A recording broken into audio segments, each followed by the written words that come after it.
Hi, I'm Anthony Mangano, and welcome to another great episode of City of Churches. Today we're in Staten Island to visit Holy Child Church. And we're going to go inside and meet Father Travers and a bunch of historians that are going to tell us about this wonderful, fascinating church that I fell in love with. I'm going to tell you all about it, so come on inside. I think you're going to really enjoy this, so come on.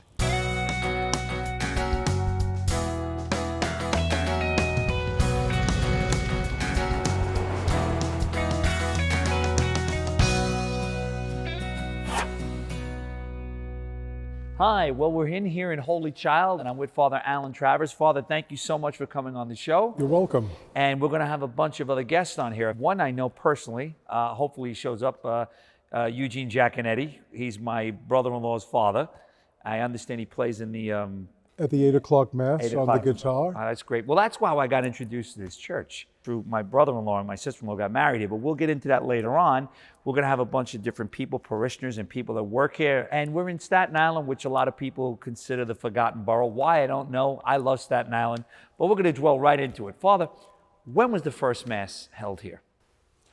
Well, Mrs. McGoff, who's with us today, Peg McGoff, she'll be able to tell you that because I've only been here for 11 years. Oh, okay. And the parish 4 years ago celebrated its 50th anniversary.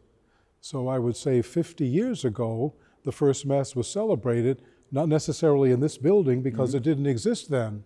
It was a wilderness at the time, being carved out by the founding pastor.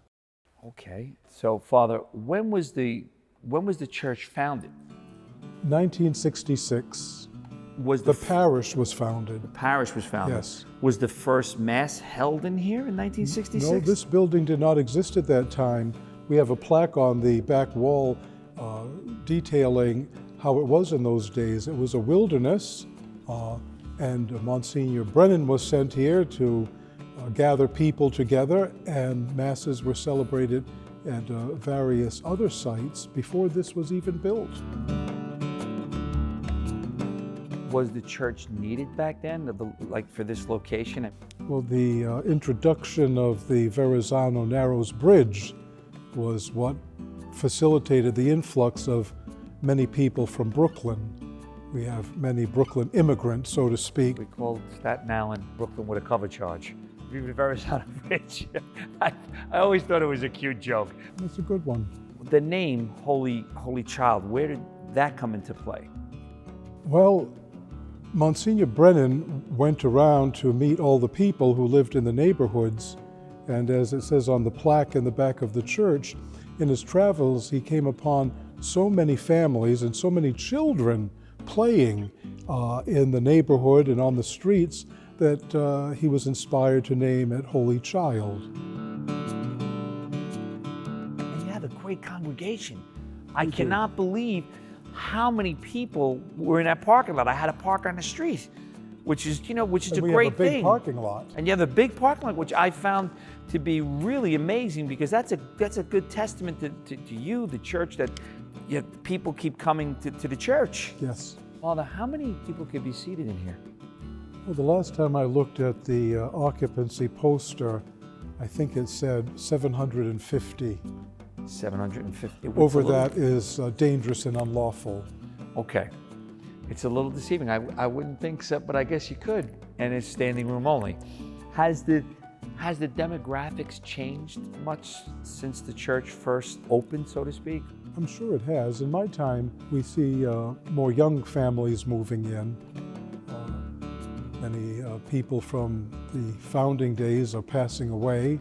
Homes are being made available, and we notice families are moving into the neighborhood. That's a good thing that it's being passed on. Yes, it is. Is there anything else you'd like to add about this church that you'd want to tell our viewers? I'm very fortunate to be assigned here. The people are very generous. Many of the things that you've pointed out have been made possible, through their contributions and their support and their participation. We have many societies, many ministries. It's a vibrant place, a place where people are invested and involved at all levels. And financially, we're in good shape. That's a good thing. It is a very good thing. Yes. Makes the nice things that happen here, our activities and our improvements possible. Such a great congregation you have here. All right, we're going to take a break and we're going to come right back with Father Travers at Holy Child. Well, we're back, and I found it fascinating when I first came in here because I do so many churches and so many that were built in the 1800s and the 1900s, and they were very Gothic and big, and the ceilings were made. If you looked up, it looked like a ship with oars sailing towards the altar and Jesus and God. And then when I came in here, it had an octagon or a pentagon design, and I said, wow, this is interesting. You know, when I first came here, for my brother-in-law Gene and my sister-in-law Janine, they got married. It was the first time I came in here. I was like, wow. And we came here again when my niece Jenna had her baptism. And then my nephew Justin had his, which was a couple of months ago, and Father Sipot did it. And I called up, I said, we got to do this church because the design of this place captivated me that I said, I want to do this church. And then everybody said, okay. Well, Mrs. McGoff tells me that Father Brennan, Monsignor Brennan, who founded the parish, founding pastor, this was the design he had in mind. He wanted a circular church. And as she told me, he encountered resistance. They wanted him to build a traditional plan church, kind of a rectangular, but he insisted on it, and he prevailed, fortunately. It's because everybody can get to see, I mean, not from the back, but here, it's almost like theater in the round. Exactly. So that everybody that comes around is paying attention here and here. Yes. Which was, I think he had a great design. My hat's off to him. He stuck to his guns and he built a beautiful church, the design. And she will tell you, in the beginning, it was not a church as you see it now. It was an all-purpose facility. Really? And she'll be able to tell you the various uses to which the place was put through adaptations throughout the week. Oh, wow. Wow. I understand there's a time capsule. For our 50th anniversary, we prepared a time capsule, which we buried. And it's out in the little garden that we prepared for that purpose with a marker. And I thought it was a fitting time to put a time capsule down there on our golden anniversary. And whoever digs it up in the future will see the things that are squirreled away in it. Wow. And when did you do this? It was 3 years ago at our Jubilee. So you did it on the 50th anniversary. Oh, that's really nice that you did that. I've heard, there was, they did that Mary Queen of Heaven in Brooklyn. Monsignor Jamie did it. I remember he was telling me about that. We talked about that on the show, and you're the second church that I've heard that. So I find that kind of interesting that churches are actually making time capsules. Who knows they're gonna dig up in the future and figure out what went on in the past. Who knows? Father, anyone that watches the show knows how fascinated I am about stained glass windows. I always said that it seems to me that the Bible comes to life through the glass and the image work. Father, can you tell me and our viewers about the stained glass windows? Certainly. Those are the mysteries of the Rosary. Those are the sorrowful mysteries. Okay. Yes. And on this side? We have the glorious mysteries. And before the extension was put on the church, in the Adoration Chapel and in what is now the gift shop, there are other windows which have the joyful mysteries. So it's a little mixed up. It's a little, yeah, but it's really beautiful. It's I don't want to use the word fascinating again, but it's really beautiful to look at because they're all around. And there's rose windows on every section, it seems. Monsignor Burke, who took the building in hand and established this area as a worship space, also introduced the stained glass, and his rationale for the roses, 5 yellow, 5 red, and 5 white. The whites you'll see in the gift shop and in the Adoration Chapel represent the, what was at the time, the 15 mysteries of the Rosary. Oh, okay. Joyful, sorrowful, and glorious. And the Adoration Chapel, can you tell us about that? That was established by my predecessor, Father Thomas Devery, and it has been going for more than 10 years now. Perpetual adoration, 24 hours a day, 7 days a week. The sacrament is exposed in the chapel, and the people come to pray and adore. And that's been here for how long? Like, Oh, I don't know the exact amount of years, 12, maybe 13 years. oh, Yes. I didn't realize it. You know, I've come in the door like that, and I didn't realize it until you just explained it to me. The statues in here, can you tell us anything about them? Well, I can tell you from the point that I picked up when I got here, the statues that were installed come from the Demet studio, and statues that I subsequently added have come from the Demet studio so that they would blend in. And they all have the same artistic presentation, which makes it very nice. Are they, well, I'm going to say now that since it's 50 years old, some of these statues were from 50 years ago? I don't think when the church first opened there were any statues such as Okay. you see today. I think they were added as time went on. Time went on, they Yes. kept adding. And how many did you add? Well, I added the Mary and Jesus by the cross Okay. and the angels that you see flanking the sanctuary, which is evocative of the old custom of the rood screen, which you may have seen in churches you've visited. They have a rod or a bar above the sanctuary on which is the crucifix. On one side is Mary, on the other side is St. John, and then two angels.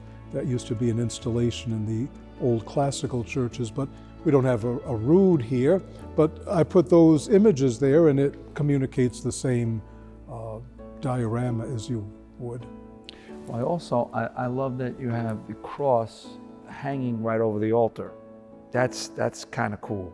And what I also like about in here, it's bright. It's it keeps your eyes focused on many different things. The statues, the stained glass, everything captivates like a heavenly design of clouds above the altar, which I always thought was interesting too. But I just think that the color of it is, to me, enlightening to the eye, so to speak, so that, you know, It's inviting, and soothing. It's not dark. You know, they always say that bright colors and certain things make you feel better, and that kind of makes you feel better when you're looking at brighter colors. And I noticed that you have different billboards made up in the back for the anniversary of different times. Yeah, for the 50th anniversary, members of the parish put together photographs and labels to go over the many years of the parish. And we had them on display at the anniversary dinner, and we had them on display when we had a reception in the hall for the people after our Mass. And we've kept them as part of the archives now. Wow. And they come in handy today. Especially today. Yes. We're going to take a break, and we're going to come right back with Father Travers and some interesting guests here at Holy Child. So please, come on back.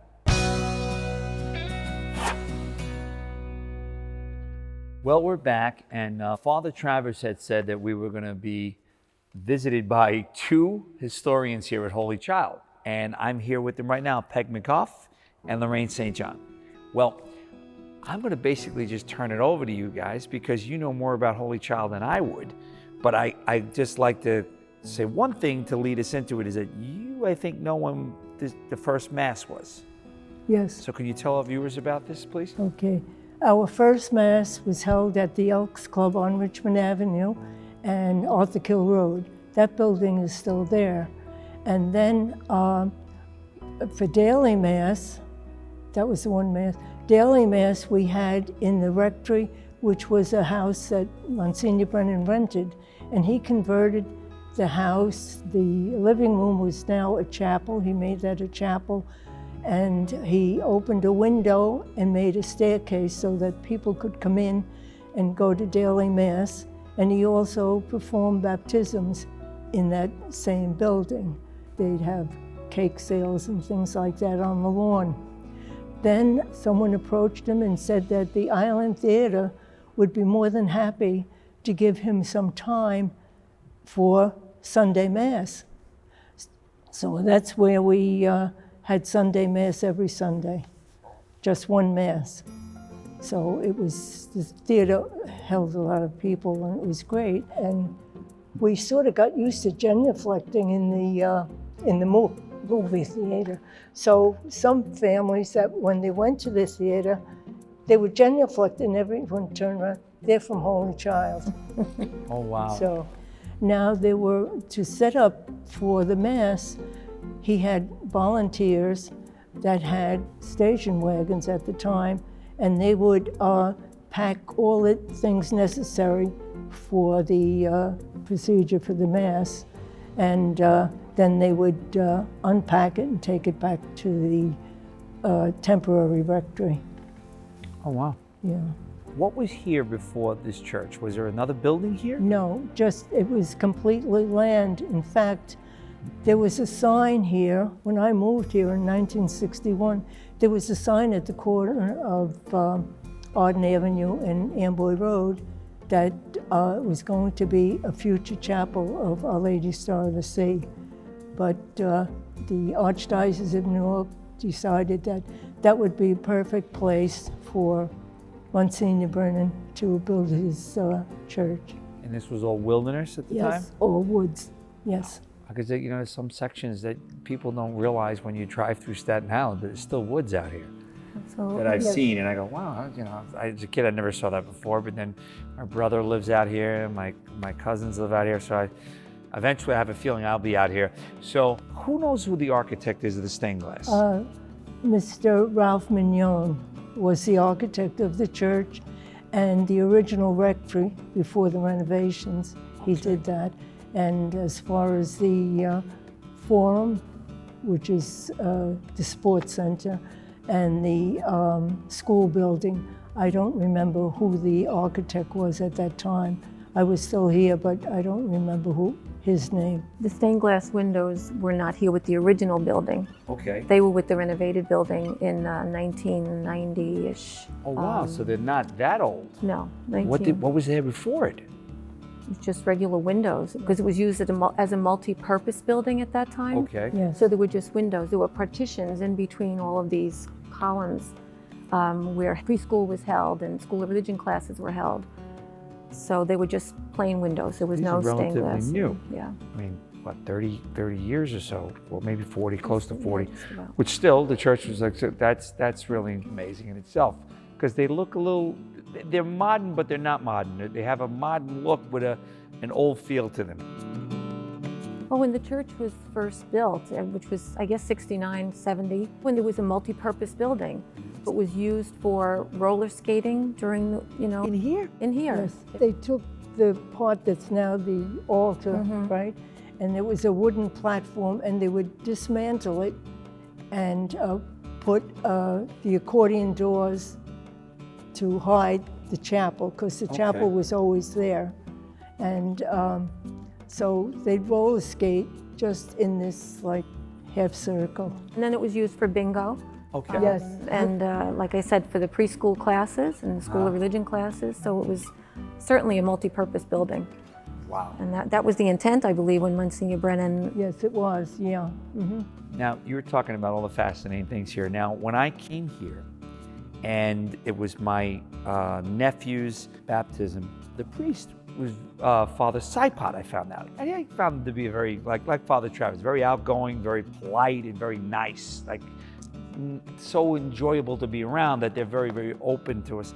And he starts talking, he finds out that I'm an actor, and the next thing I know is I find out that he was in one of the greatest baseball movies ever made. I still love Pride of the Yankees, but he was in The Natural. I'm like, come on, are you kidding me? And then I looked him up, and I'm in the back with my thing going, oh my God, he really, really was in The Natural. And then I understand I think he was drafted for the Mets. Yes, he was. Here's a guy that was a pitcher or was on the Mets, and then he was in The Natural, and he becomes a priest. Yes, That's really a great story. yes. That's a great story. I'll have to maybe think about writing that, make a movie out of it, or a TV movie. Is there anything else you two ladies would like to tell our viewers about this great church?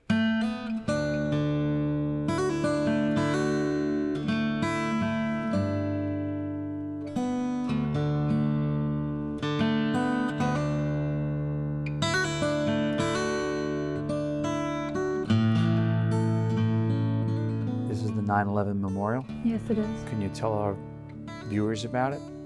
Well, we lost about 23 parishioners in 9/11.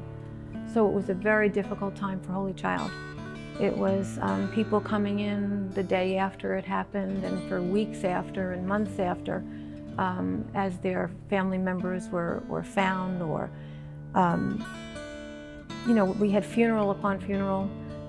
We had massive crowds because of the situation. We held receptions in the forum to accommodate the families, and it was a lot of people to lose in one parish. It was a very difficult time for Holy Child. And I'm looking at it as, I guess, this is a list of names of who you lost here. It is, and the families were able to give us some information, and you'll notice that there's a story about each person, given by the family. So it's a very personal thing, and when they come to Mass, they're able to come and look at it and pray and be reminded of, their loved one here, and not just their loved ones, but anyone from the parish, because it struck very hard. I think there's a flag outside. I was told There with is. the names. There's a very beautiful flag that someone embroidered the names of each and every person. Most of them are from Holy Child. Some were members of families who really weren't attached to Holy Child, but they were members of families from here. So there's a beautiful flag there with the names embroidered on it. And it's another thing for people to come and pray before and remember before. Never forget. Absolutely. Never forget. Yes. Thank you right. so much. You're very welcome. Well, I want to thank you ladies so much. It's Peg McGoff and Lorraine St. John Thank you. for coming on the show and talking about Holy Child. Thank you so Thanks much. for having us. My Thank you. pleasure. Well, that's it for this show. And I hope you enjoyed it, because I was really fascinated with this church. And I want to thank Father Travers for coming on the Thank show. you. No, thank you. And remember, if you have any questions, you can follow us on netnewyork.tv, Facebook or Twitter, or you can write into us at City of Churches, 1712 10th Avenue, Brooklyn, New York, 11215. I'm Anthony Mangano here at Holy Child. Thank you so much for watching, and God bless you. See you on the next one.